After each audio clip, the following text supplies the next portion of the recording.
Hi everyone, Aaron here for Zollotech, and iOS 18 is packed with features and changes, many we've wanted for many years, but there's a lot more to talk about, so let's jump right into it. The first thing is, you may have already noticed, if you go to your settings, there's no longer exposure notifications. That's actually been removed, so if we scroll down, there's no longer an exposure notification option. They've removed this. Of course, they could bring it back as needed. Now, if your battery is completely depleted and you're completely out of battery, your phone is off, it will actually now show you the time still on the iPhone 15 models. So if the phone is completely dead, I'll try and test this out, but once it runs out, it should still show you the time. And speaking of battery, if you're using a charger that's actually a little bit slower, I talked about this before, but wanted to show you the notification. It will notify you that you have a slow charger. So if you do have a charger that's sort of slow, like this 5-watt from Apple, it will notify you over time that it's just charging very slowly. Also, when you charge, it will now recommend specific levels. So you'll see here, this was sent in by Noah. Thanks to him for sending this in. And you'll see it says recommended charge limit. Based on your iPhone habits, a charge limit of 90% is recommended to help you preserve your battery. It will actually give you that notification as needed based on how you're charging over time. Mine so far hasn't shown that, but let's go to battery, see if maybe it's updated. So far, it's not giving me a suggestion here. Now, within background sounds, we have an update. So if we go into our accessibility settings, and then we go down to where we have sound, so under audio and visual, we have background sounds. If we go to the same one on iOS 17.5.1, and under those options, you'll see that we now have a couple more options for night and fire. So a couple nice things, if you'd rather just have that sound going, you can have that on at any time. If we go into Safari on both devices, while this looks mostly the same other than the menu option, if we tap on our tabs here, the overall tab view is slightly different. It's been redesigned, and as we swipe our different things off the screen, maybe we want to get rid of a tab, the overall animation is just a little bit different. So you'll see it there, just kind of jumps up and swipes off the screen. There's also a new menu design overall. So if we go into our menu, you'll see this one looks familiar, but if we go into, we'll tap done here, go into our menu itself, you'll see it just looks completely different. So it's a little nice update. I think it's a little cleaner. While we're still waiting for Apple Intelligence and the new updated Siri to come out later this year to developers, we can try heads or tails, and it will say it's heads, and now we have a new option to flip again. So we can just tap flip again over and over this time. So it's a nice little addition, just a little button to press when you need it. If we go to the lock screen and we go to customize it, there's some updates here. When you're customizing it, there's actually some new time formats. So if we tap on here and then maybe we tap on the time, we can now make it colored here or multicolored. And then if we tap on the globe option, we have some new language options. So that's something that's new as well. So if you want to change that to whatever works for you, whether it's Arabic, Telugu, or any of the others, you can change it. So Arabic Indic, whatever works for you, you can change and leave it that way based on your language. Also, if we customize our widgets, we have a new widget here. So if we scroll down, you'll see we have a new option for journals with streaks, new entry, journaling suggestions, audio recordings, camera, photos, places, state of mind, and then we also have some updates for home. So this is something coming later with electricity usage, but we don't currently have that. That's only in specific regions based off your actual carrier or your provider. So that's something that's new, and hopefully we see that around the world. Now, another thing you may have already noticed, which is great, is on the home screen, the parallax effect is back. So as you move your icons around, you may not see that, but it actually has that depth effect as you move around, and you don't need to do anything to enable it. It's just on by default. So as you move around, things just sort of move around the screen. You may be able to see that on the 14 Pro Max as well. So as we move, there's a parallax effect that's been brought back. I'm glad to see that. Photos gets quite a few updates, and if we go into Photos, and we scroll down, you'll see we have wallpaper suggestions. This is part of our collections that can be customized. So if we go into customize, you'll see wallpaper suggestions, and then we can put whatever we'd like. And this just hasn't processed properly for me just yet. Hopefully soon, and it will give me a bunch of suggestions. Editing a photo is a little bit different this time around. If we go into a photo and then we edit the photo, maybe we'll wait for it to download there. We'll make some changes, move it around. And if we go to the option in the upper right, tap on the button, we have the option for appearance, and we can have dark, system, or light. and you'll see we can change between it based on what the overall system looks like when we're editing. We'll just leave it at system. And then if we go in and maybe crop it, under crop, we have a little lock now for aspect ratio, so we can change this around. If we want to change the aspect ratio, we can lock it, and now it will lock, and then we can move the photo. Another change is if we go into the upper right, tap copy edits, we can now go to adaptive. This will actually automatically change the exposure and white balance of the source image. So if you want to copy and paste the actual exposure now, you can do that and then carry it across and paste it to something else. Then maybe if we make a change here, so maybe we'll be done with the edit here, and maybe we'll go back in, and then maybe we'll make a change to this. We'll change the shadows or whatever we'd like, and then maybe this one, change it here, and then you'll see cropped original. If we go to crop, go back, tap done. It is a little bit buggy, but if we make some changes, the revert button has actually changed, so it's a little bit darker red this time around. Within a video, this is a video I took at the beach in Charleston, we now have a new video scrubber that's on every single video. So as I scroll over here, this is an old iPhone video or iOS update video, we can scrub through it just like we could if we tapped on it before. Back on the main page, if we tap our icon in the upper right, there's a new option to show your hidden album in the main menu. You can turn that on or off if you don't want that to show up. When it comes to sharing photos, this has been updated as well. If I go into maybe X or Twitter to share a photo, if I just type something such as this is a photo, I'm not actually going to share this, but maybe add a photo, you'll see we have the option to add.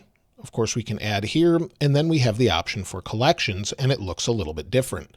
So it has a redesign just like the Photos app and just looks slightly different than it did before. Within music, they've updated a couple things. If we go into music, you'll see we have an album here. If we go to the song that's playing, the overall player has been updated with some new options and just looks a little bit different. It says continue playing, and then we have music haptics here if you have that option that you can enable or disable.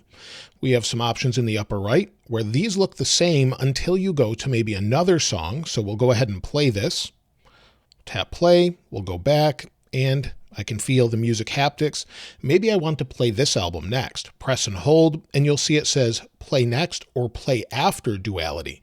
So it's actually telling you or giving more context as to what it's actually going to do, where before it was a little bit confusing where it would just say play last. Now, if we have a song we want to add to a playlist, if we press and hold, and then maybe go to add to playlist, under that, if I add it to a playlist where it already exists, you'll see that it says this song is already added. Not only that, you can see here, if I press and hold and then tap add to playlist, scroll down again, it actually tells me right away that it's already added there. So it's just a little bit more information to help you when you're adding things to a playlist. Back in our library, if we go to downloaded and then we go to songs, everything is now arranged alphabetically. Of course, we can sort this based on what we want with title, and it will just arrange alphabetically, and it's very distinct now. If we go over here and go into the phone app, within the phone app, under our Recents tab, we now have all of the different icons for our different contacts with their image.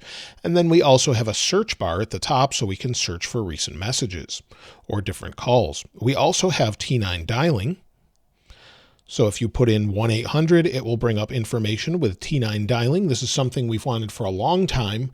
And with our voicemail, if someone leaves us a voicemail and it's transcribed it, if we scroll down from the top, it will show the notification with the transcribed message directly from the voicemail. This is a great update as long as it can transcribe it. Another update has to do with some new icons. This is fairly minor, but the Watch app, the Translate app, and the Calculator app all have brand new redesigned icons. Many people have complained about the Translate app, but let me know if you think they look better. And within Translate, if we go into this, tap on the language here, we now have a new option for Hindi. So that's been updated. And there's a new language option I know some people have been waiting for a long time. And if we go back to General, and then we go down to our language here and region, and then we go and edit this. So we'll select maybe language here, we'll add one. And within language, we have Slovenian. So you can see that here. Some people have actually asked me to confirm this. The keyboard gets an update with multiple language support as well. So let's go into notes quickly here. And on my keyboard, you may have already noticed the spacebar has multiple languages listed. So I have English and Spanish, and I can use QuickPath with that. So I could say this is a grande house. And it actually changes to match what you're speaking, just changing the actual overall Spanish to English translations back and forth. So you could say this is mucho, and you'll have the option there. It will give you suggestions based on either keyboard. Now, again, it's only going to support specific languages, and I apologize as I don't regularly speak Spanish, but that just gives you an idea of how it actually works. You do have to add multiple keyboards within your settings for that to work. So if you go into your settings, you'll see that I have preferred language, English and Spanish, and then it will add it to the keyboard just like that. We know that Apple added a game mode to iOS 18, and if you launch a game, it will actually automatically launch. So if we go into Minecraft here, we'll just open it up, and you'll see here, it immediately switches on game mode. This limits background activity and makes it so it should run very fast. You'll notice that loaded pretty quickly. If we go into play, it might be a little bit choppy, but in general, we have game mode now where it limits background activity and should help a lot. If we go into the Health app, they've updated a few things. If we go to our main summary page and then we go to edit it, you'll see pinned here. So we have pinned, and then we actually now can rearrange these. We have the little bar here. So if we want to pin maybe activity, we'll pin that, and maybe we want it below. We can tap done, and then it moves it below. So that's a nice little update. I know some people would like to customize that more. In a previous update, we were able to add medications, and it would tell us their interactions. Now there's some more options for that. So if we go to medications, and maybe we go to this one here, you'll see that I just put those as an example. I don't actually use those. But if we go here, and maybe we see the details and interactions, if we go into this, we can see current factors. Factors have different things such as health risks that can be associated with different things that you might be taking.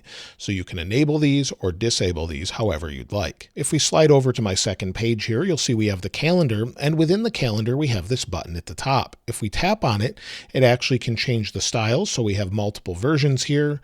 We have details, and then we have a list view. So you'll see all of those different ones, but if we want, we can just pinch or zoom out and it will do the same thing. So we can change this to whatever you'd like and make it larger or smaller. It's a nice little update there.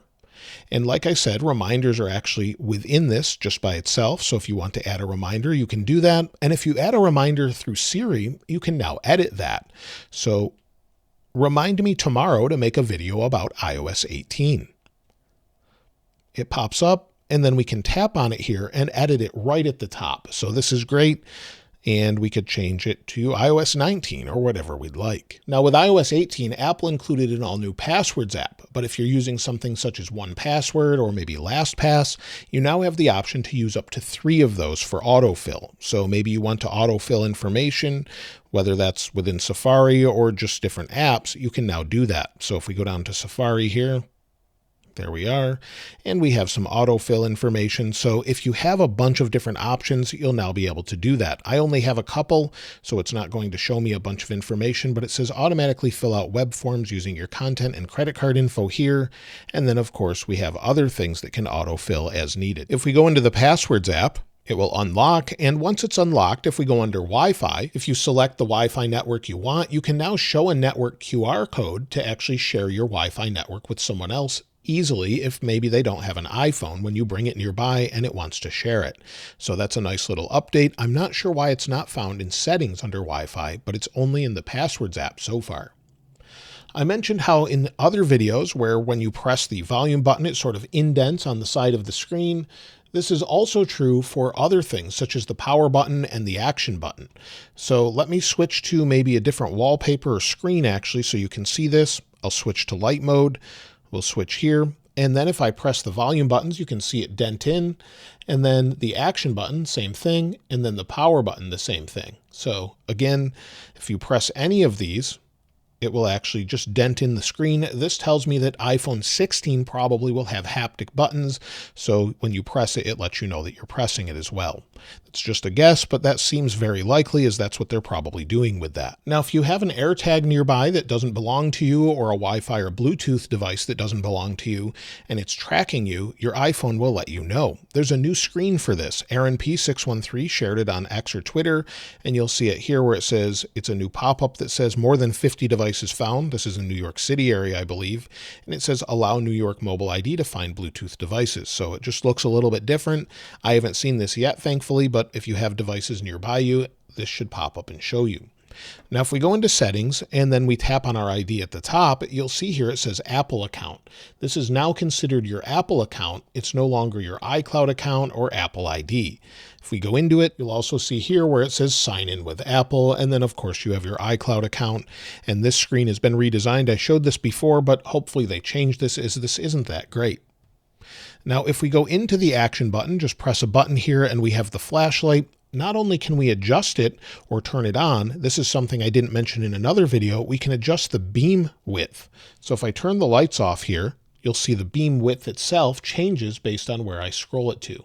So you can actually change that based on what you'd like, and then of course the overall intensity.